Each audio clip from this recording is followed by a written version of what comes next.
Hi everyone, and welcome back to Our Veterans and Their Stories. My name is Christine Shirley, and I'm very happy and proud that we have our new veteran today to join us, and this is Frank Kubicke. Frank, thanks so much for joining us. My pleasure. And we want to get started and find out all about your career. So let's talk a little bit about how did you join the service and what's your story? Well, I took ROTC in college. I went to St. Peter's College, which had a mandatory ROTC for the first 2 years for freshmen and sophomores, and then after that you signed up for the third and fourth year. That was voluntary, and once you did that you were kind of committed to stay with the program and then go on to get a commission and become an officer. So one of the reasons I stayed with it was I believe was either like you get like a $30 or $40 stipend every month, which since my mom was a widow, my father died when I was 15, so we were always short of money, so that was an incentive to join, and I'm glad I did, because I got my commission and I served 2 years on active duty, and I was stationed at Fort Knox, Kentucky. I took Armor Officer Basic Training. And which branch of the service were you in? That's the Army. I'm sorry. And I took Armor Officer Basic Training there for I believe 8 weeks. And then from there I went to Fort Meade, Maryland. That's where I spent the remainder of my 2 years of active duty. And while I was at Fort Knox, Kentucky, I believe in April, that was when Martin Luther King got assassinated, and there were a number of riots breaking out. And the unit that I was assigned to at Fort Meade, Maryland, was on riot control for Washington, D.C. Our job was to protect the Capitol, the White House, all the monuments in Washington, D.C. And we were assigned to that. And I had orders for Vietnam, but then they were changed, and I was assigned to stay at Fort Meade, Maryland. And it was a little hazardous and hectic in the beginning, but it worked out, to be a good assignment, and I enjoyed it, and I got through it safely. That's the most important part. How long were you on that assignment? How long? What? How long were you on the assignment? Well, I was at Fort Meade, Maryland from June of 1968 to March 17th, St. Patrick's Day of 1970. So it was, I went in on March 17th, 1968, and between Fort Meade, Maryland and Fort Knox, Kentucky. I completed my 2 years of active duty obligation, and then after that I was in the reserves for 4 years, and I went to summer camp at Camp Drum and Fort Dix, New Jersey. So So you stayed in the United States? Right, I didn't go outside the United States. And then when I got discharged after my 4 years of reserves, I got discharged as a captain. So if I ever got reactivated, I would have gone in as a captain. So that was a benefit. So let's talk a little bit about what you did here. Right. We have some pictures to show our audience. So let's talk a little bit about this one. Yes, so initially I was a platoon leader of just a regular armored cavalry platoon, but then I got assigned to the transportation section, which we had like about 20 of these, what they call, these were the big ones, these were the 5-ton trucks, and at that time they were a multi-use vehicle. They were used not only to transport equipment, but they were also used as buses to transport soldiers. So whenever any one in the battalion needed transportation to go out to the field, to the firing range, or to the mortar range, or wherever, they would request trucks to move them there. And I had a dispatcher who would take down all the requests, and he would assign drivers to do the job, to take the people to wherever the designated area, and then go back and pick them up and bring them back to the base. And luckily, all the drivers who drove these trucks, most of them were not drafted, or if they were drafted, they were truck drivers before they went into service, and they loved driving trucks. So it was like a pleasure to work with these people, because they took care of the maintenance. They always made sure the trucks were running well. They had made sure the gas was topped off, the oil was topped off, and everything. And they basically, the unit was a pleasure to run, as opposed to, I worked with other units where most of them were drafted and didn't want to be there, and they were, you know, they gave you a little problem sometimes. But these guys were great. Did you have any specific experiences? Yeah, I think I might have mentioned it to you. We were out on maneuvers at a camp in Virginia. I think it was either Camp A.P. Hill or Camp Pickett, and a few of the guys were found smoking pot, and we had to take them back from Camp Pickett to Fort Meade, Maryland, and put them in the brig, you know, in the confinement. And what happened, one of the gentlemen that I took back, when I got out of the service, he was a resident of the town that I lived in, and he was very active in local politics and things, and he asked me not to mention his experience in the Army. So the only person I told that to was my wife at the time, my ex-wife, who knew him also. So. But he was, other than his experience in the Army, he was a great person. He did a wonderful job in politics in the town. So great. So it just goes to show you can't judge a book by its cover. You know? Well, and then he was young. Yeah. So now we also have this tank.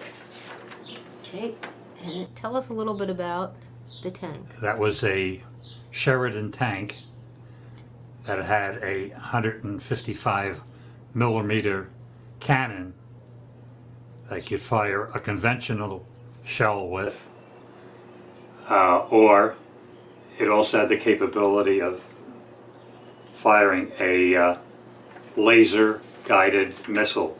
And back in 1968, that was like really high tech back then.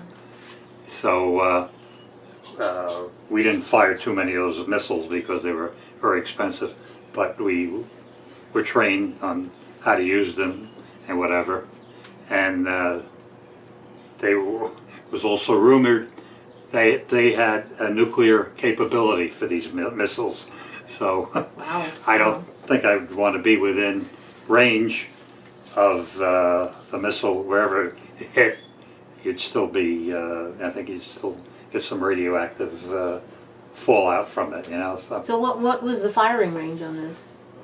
How far did it go? With the laser, it had to be just by line of sight. I mean, you had to be able to see where it was going. So 5 miles maybe, on a flat open field. But we never really fired it that far because wherever we did fire it was on a tank range and on a fort someplace, so we weren't using it against enemy forces. So it was interesting. It was just a little scary. What was the name of this tank? It was a Sheridan tank. The Sheridan tank. Okay. Yeah, I think you researched it. You got the. Did you get more information on it for me? A little the bit. Sheridan, but I'm saying the exact number of what it was called. Let's see. We have here M551 Sheridan tank. Right, M551. Sheridan That's tank. what it was. My memory. Okay. It slips my memory the exact number. M551. Now we have some pictures here too. Yeah. That we want to show everybody. This is me. This is Colonel Myers, who was the battalion commander, and I was promoted to first lieutenant while I was there, from second lieutenant to first lieutenant. So there he is pinning on bars, first lieutenant bars. Day of my promotion. So we got a picture of that. This is quite an honor. Yeah, it was nice that. The best thing about it was an increase in salary. That's always good. It was after that I had a little extra money, so I was able to buy a car. Nice. It's a beautiful picture. Very Yeah. nice. Very nice. So that's when we were dressed in green khakis, and this is also when I left, I believe, the date. Yeah. When I left, I was given this. The unit that I was with was called the 6th Armored Cavalry. It dates back to, it was a cavalry back in the 1800s when they all rode horses, but they got rid of the horses and now they're an armored unit. But the spurs were still part of the tradition from the unit. So I was given the spurs when I left. Nice. And the crest for the unit was a unicorn. Wow. So that was pretty cool. And now, like, unicorns are big, So That was beautiful that they gave you this. yeah. Yeah. And I Really also nice. had another thing that I had a pen holder, set of 2 pens, and a tank in the middle, which sat on my desk at home. But at the time, I had 3 kids, and they thought it was more of a toy than an army memento. So somehow, I guess it got broken over the years, and they wound up getting discarded. But I wish I would have had that now. It would have been a nice memento. But these are beautiful. I mean, Yeah. what you have is certainly incredible. So were there any other specific experiences that you might have had that were funny? Well, that's one thing I couldn't find a picture of, but when I was in the reserves, we were stationed at Fort Drum, New York, for 2 weeks of summer training, and I, being unfamiliar with the area, I took a couple of tanks, and I thought it was, an open field or whatever, but turned out to be a marshland, and I wound up sinking one of the tanks in mud up like almost halfway up the tracks, and it took like 2 recovery vehicles to pull us out of the mud.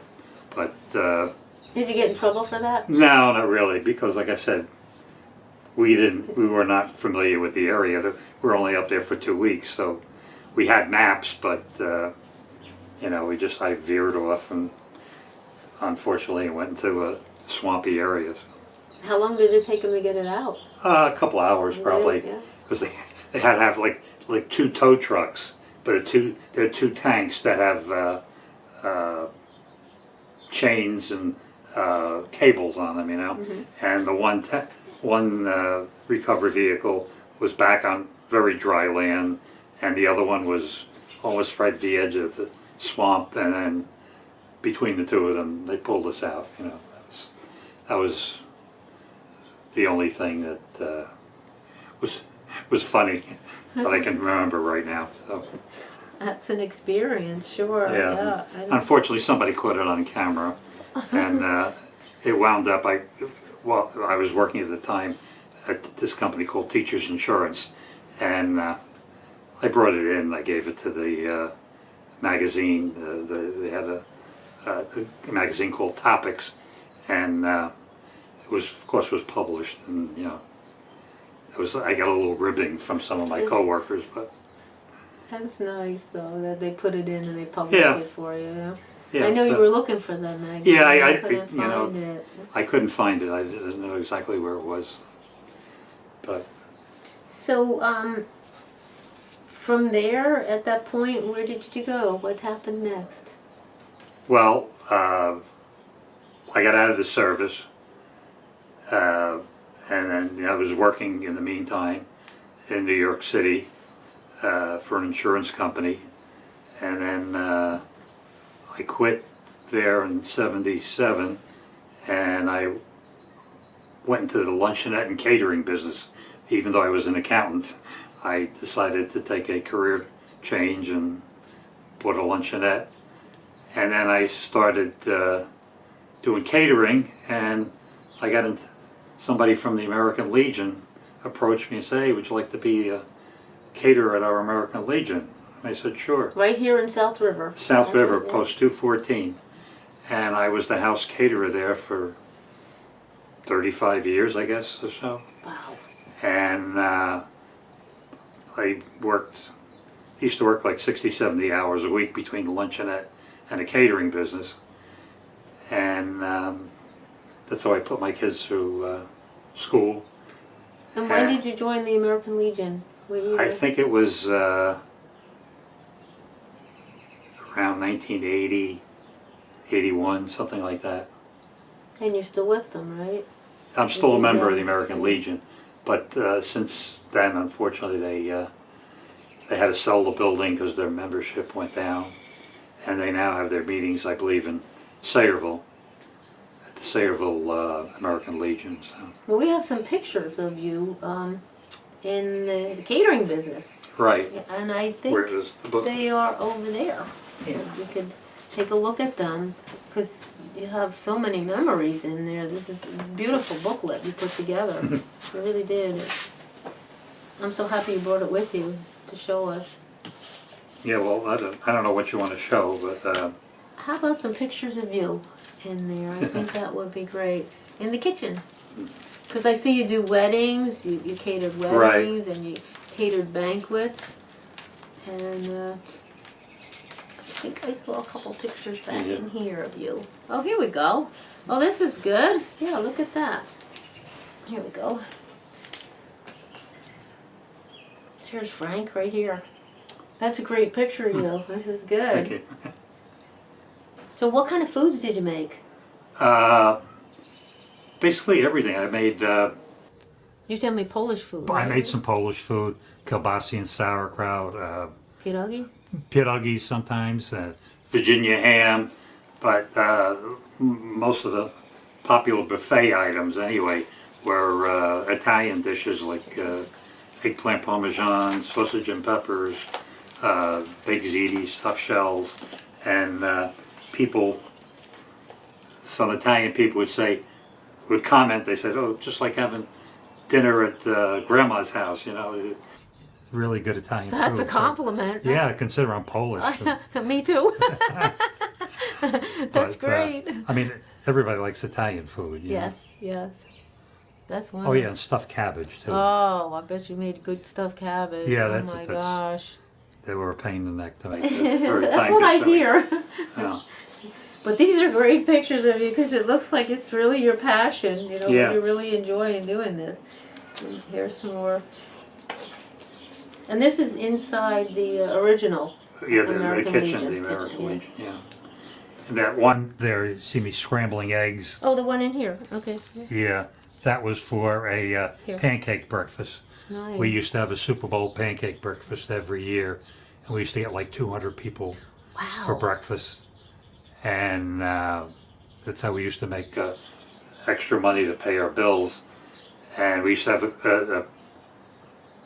a Super Bowl breakfast, a St. Patrick's Day corned beef and cabbage dinner, and a meatball in October, whatever, like a Columbus Day spaghetti and meatball dinner. Nice. And we'd get like 200 people at each of those three affairs. And in this picture, which we'll show, what is taking place here? This is when we paid off our mortgage.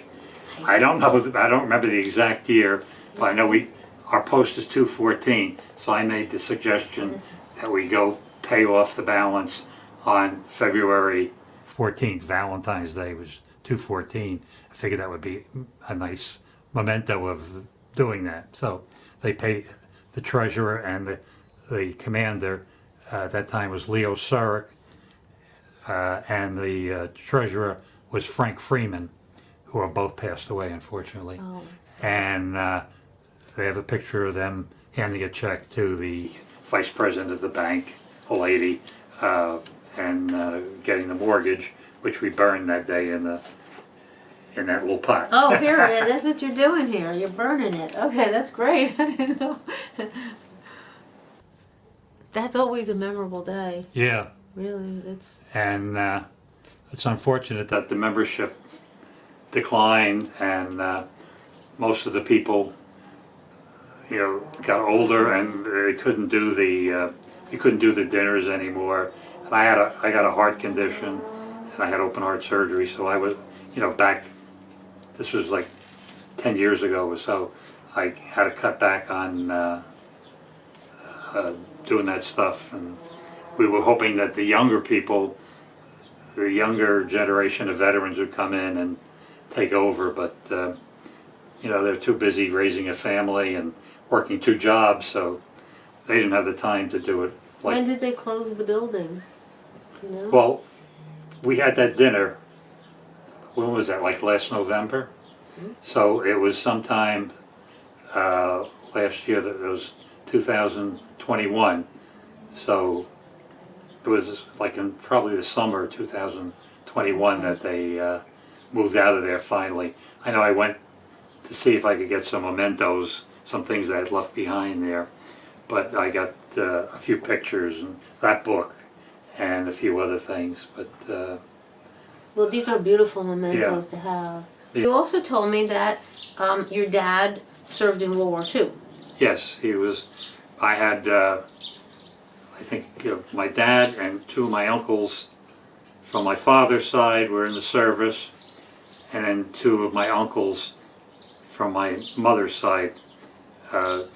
She only had sisters, but her brother-in-laws, 2 of them were in the service. So, and which branch were they in? I know my father's side, he was in the Army, and one of his brothers, Andy, was in the Navy, and I think another one was in the, John might have been in the Army also. Okay, and now which one is your dad? Let's find your dad in here. This is my dad over there, and in here, and that's him over there. So okay, we'll show. I don't know if we're gonna get glare on this with this shiny picture, but here he is. And what was your dad's first name? Frank also. Frank also? Yeah. Okay. So. Frank H. He was senior and I'm junior. And in this one, here he is as well. And do you know what they were doing in these pictures? Let me see again. Let me take a look again.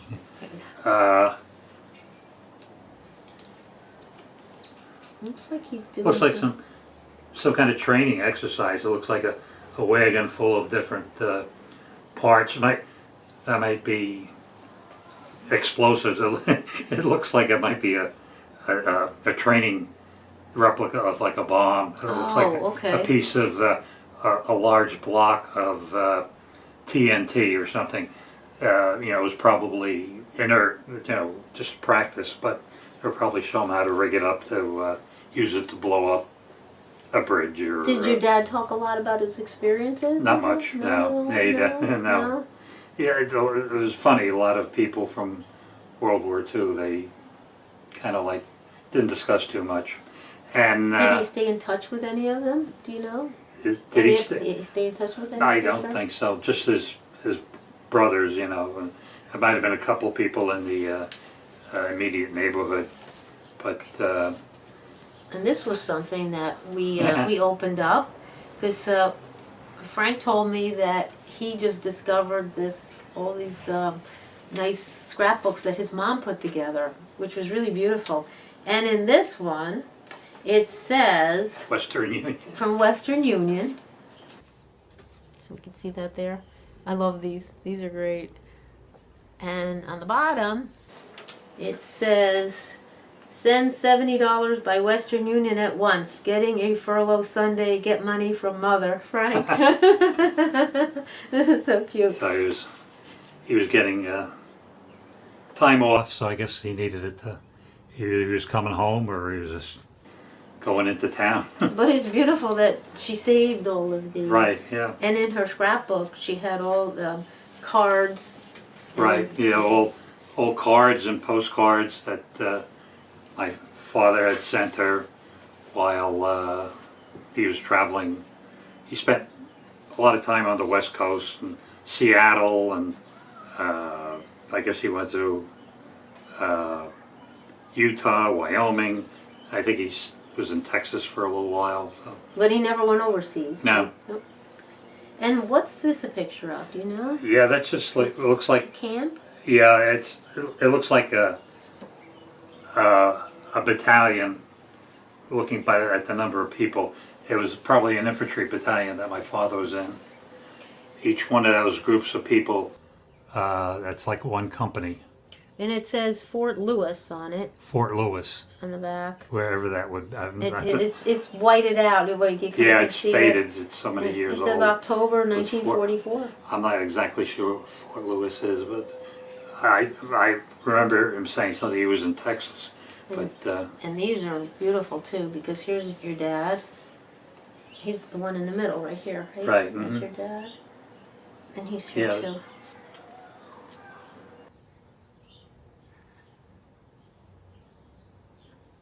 And you said your dad and mom got married after he got out of the war? Yes. My dad was 36 and my mom was 35. They got married in April of 45 when he got out, and I was born February of 46, so I didn't waste much time. Unfortunately, I'm the only child. Are you? Because since my parents were older, I guess back then, you know. This is beautiful. It's beautiful to have all these pictures of your family and still have them intact the way they are, the way your mother put them in. Yeah. That's really wonderful. Is there anything else you could think of about your career that maybe you'd like to add that we didn't discuss? When I was on active duty, it was during the Vietnam War, and veterans weren't appreciated back then. And even our commanding officer said, you know, if you go into Washington, D.C., don't wear your uniform, you know, because you might get some abuse or some ridicule or whatever. So go in civilian clothes. So that was back then. And then I got out of the service, and really the 70s, I never advertised that I was a veteran or much until I joined the American Legion in the 80s. And then, you know, you met other veterans and you developed your pride, the fact that you were in the service, and you had camaraderie with other veterans. And so that made things a little easier. And now today, when I wear my veteran's hat in Walmart or ShopRite, people are always saying, thank you for your service, thank you for your service. And I said, well, it's a little late, but at least they're... That's wonderful. And every once in a while I get a free beer. So, you know, you can't.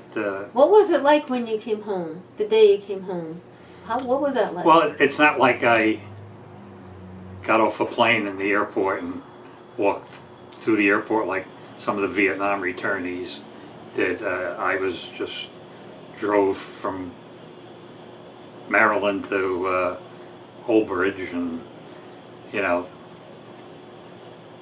that's where I was originally from. So I had you know, friends there and stuff, but you know, we really didn't discuss it that much.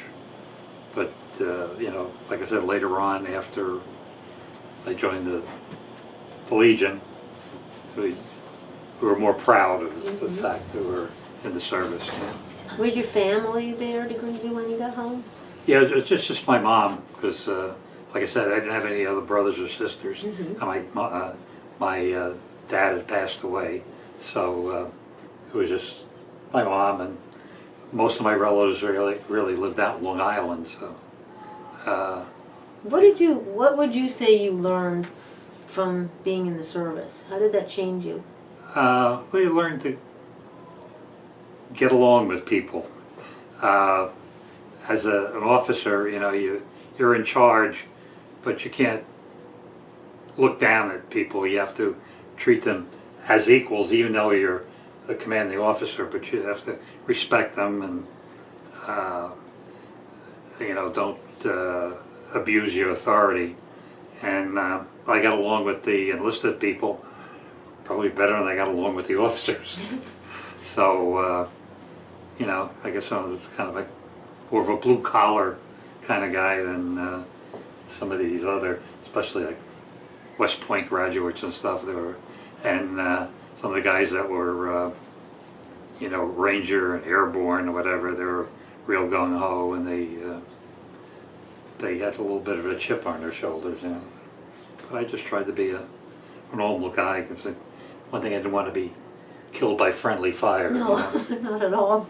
So What advice would you give to somebody who maybe just wants to join into the service today? What would you say to them? Hey, enlist in the National Guard, you know, that's a good alternative from going on active duty. And you know, you have meetings, you know, once a month, and you go on the summer camp a couple weeks once a year, and you'll get some experience, and you'll learn benefits too. That's the other thing I failed to mention, the fact that now I get excuse me a second. Some of the veterans benefits that I have is where I live. I live in a senior citizen building in Asbury Park on the 12th floor, overlooking the ocean.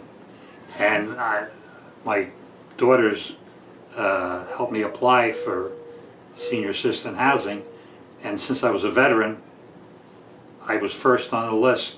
They moved me up to the top of the list, so I applied in August, and I was able to get into this apartment in October 1st. So Wow. that was one benefit of being a veteran. And the other is health care. I have hearing aids that I get through the VA. It didn't cost me a dime. I had eyeglasses through the VA. Didn't cost me a dime. I got cataract surgery by a private doctor, and the VA picked up what Medicare didn't pay, so it didn't cost me anything. That's wonderful. So you know, those are some of the benefits of being in the VA. And now for the young people who go in, there's all kinds of education credits. You can, you know, if you put in enough time, you can get your college education basically for free, and you don't have to worry about paying off loans or having someone else pay off your loan for you, you know, which the current administration is talking about. But you know, you can get some good life experience in the service, and then get the an outside education besides. That's wonderful. That's wonderful. Well, we really thank you for your service, and welcome home to you. Yeah. Welcome home. I'm glad that I made it this far. Well, Frank, thank you so much. We really appreciate you coming and talking to our viewers on the show, and I can't thank you enough for your service and what you've done to help this country. So thank you all so much for joining us again, and may God bless America.